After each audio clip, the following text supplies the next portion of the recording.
missed Mama more than I ever had in Watley. I told her about the preacher being like a turtle, hiding all the time inside his shell.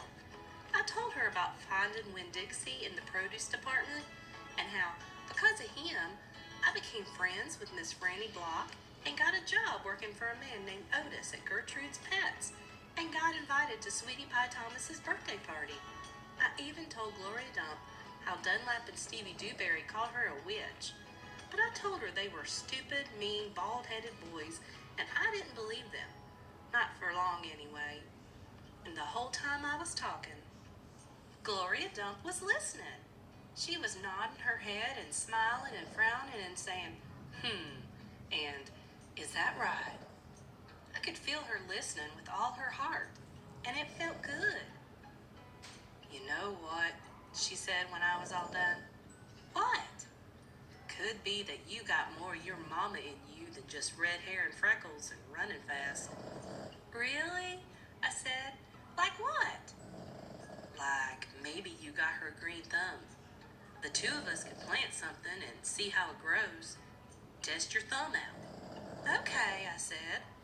What Gloria Dump picked for me to grow was a tree. Or she said it was a tree. To me, it looked more like a plant.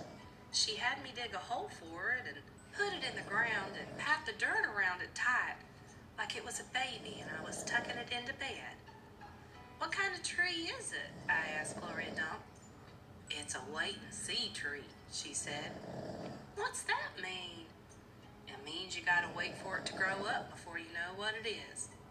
Can I come back and see it tomorrow? I asked.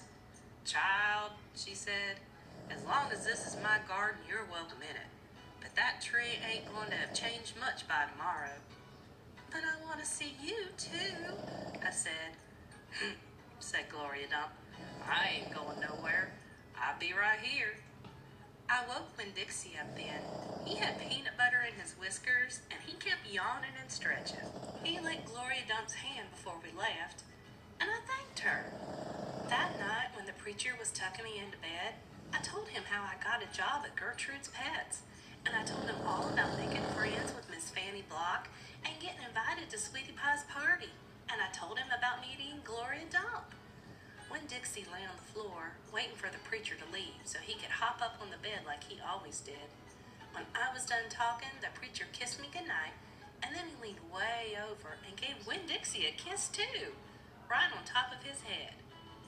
You can go ahead and get up there now, he said to Winn-Dixie. Winn-Dixie looked at the preacher. He didn't smile at him, but he opened his mouth wide like he was laughing, like the preacher had just told him the funniest joke in the world. And this is what amazed me the most. The preacher laughed back.